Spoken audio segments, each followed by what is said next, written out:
Welcome back to Soundscape, where we uncover the stories behind the songs that shaped generations.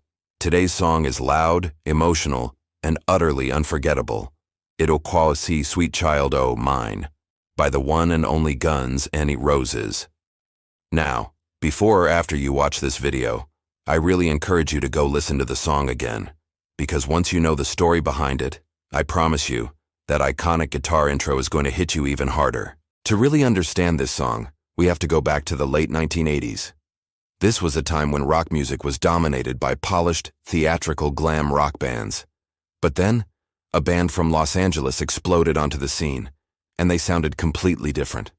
They were raw, they were dangerous, and they were unapologetically honest. That band was Guns N' Roses. At the center of this musical storm were two key figures: Axl Rose, the frontman, whose voice was a hurricane of pain, aggression, and surprising vulnerability. And then there was Slash, the lead guitarist, with his signature top hat and a guitar style that was bluesy, emotional, and refreshingly unpolished. Guns N' Roses didn't sound like they were manufactured in a studio. They sounded real, like they'd lived every word they sang. And that authenticity is precisely why people couldn't stop listening. They weren't just a band, they were a phenomenon, a jolt of reality in a world of fantasy. So, how was this masterpiece actually created? You'd think a song this legendary must have been meticulously crafted, right? Well, the truth is far more spontaneous. The story goes that the band was hanging out, and Slash, the lead guitarist, was just warming up. He started playing this little finger exercise, a circular pattern on the strings that he later dismissed as a silly little riff. He thought it was nothing, just a bit of noodling to get his fingers moving. But in that moment, something magical happened. Izzy Stradlin, the rhythm guitarist, heard it and immediately started playing some chords underneath. Duff McKagan, the bassist, added a bass line, and Steven Adler, the drummer, found the beat. Axl Rose, who was upstairs in his room, heard the jam session taking shape downstairs and was instantly inspired. He reportedly wrote the lyrics in just a few hours.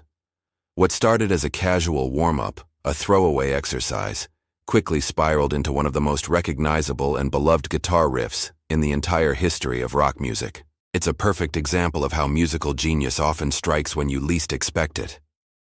Now let's talk about the heart of the song. Guns N' Roses had this larger-than-life reputation for being the bad boys of rock. They were known for chaos, rebellion, and a notoriously wild lifestyle.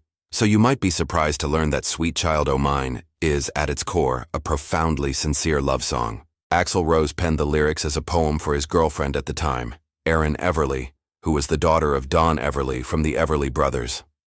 The lyrics are not about the rock and roll excess the band was famous for. Instead, they are filled with a sense of warmth, nostalgia, and genuine affection.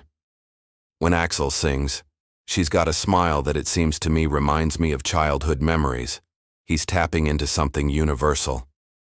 It's about finding a sense of safety and innocence in another person, a peaceful refuge in a world that often feels chaotic and overwhelming.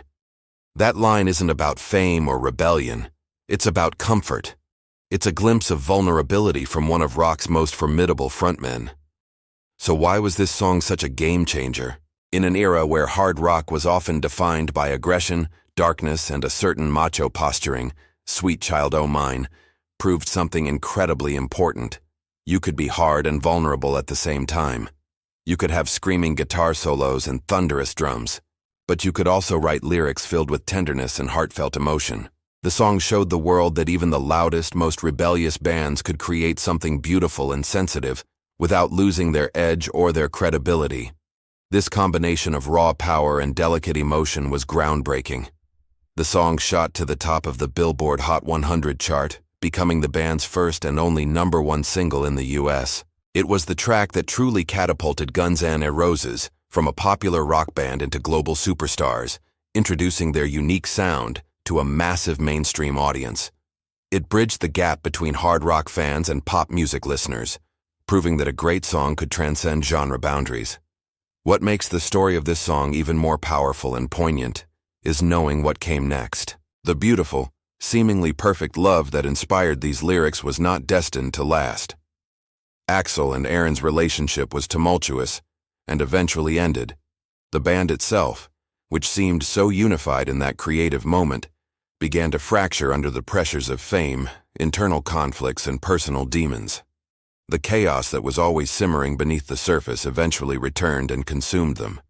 But that's what makes Sweet Child O' Mine so special. It's a snapshot in time. For those few minutes captured forever in the grooves of a record, there was a moment of pure, unadulterated sincerity.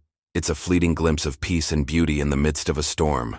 And that powerful contrast between the song's purity and the band's subsequent turmoil is why it continues to resonate so deeply with listeners decades later. It's a reminder that even in the most turbulent lives, moments of grace can exist. Ultimately, the message of Sweet Child O' Mine is a beautiful one. It reminds us that even in the middle of all the noise, the excess, and the rebellion that defined Guns N' Roses, there could be a pocket of incredible softness. It teaches us that sometimes, the most powerful and enduring art comes from the most unexpected emotions. It's not always about anger or angst.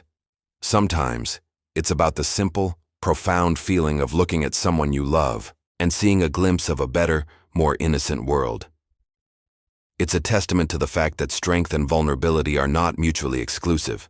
In fact, their combination is what creates true, lasting art. This song is a timeless piece of music because it captures that complex duality of the human experience.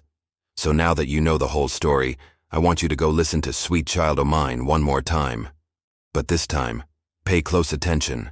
Listen to how that raw, searing guitar intensity lives side by side with the innocence and tenderness in the lyrics. Notice how the song builds from a gentle, almost wistful beginning to a powerful, roaring crescendo. It's a journey in itself. Now I want to hear from you. What rock song do you think changed music forever? Let me know your pick down in the comments. And of course, if you enjoyed this story, don't forget to like, subscribe, and share this video with another music lover. Stay tuned to Soundscape, where music always meets meaning. Thanks for watching.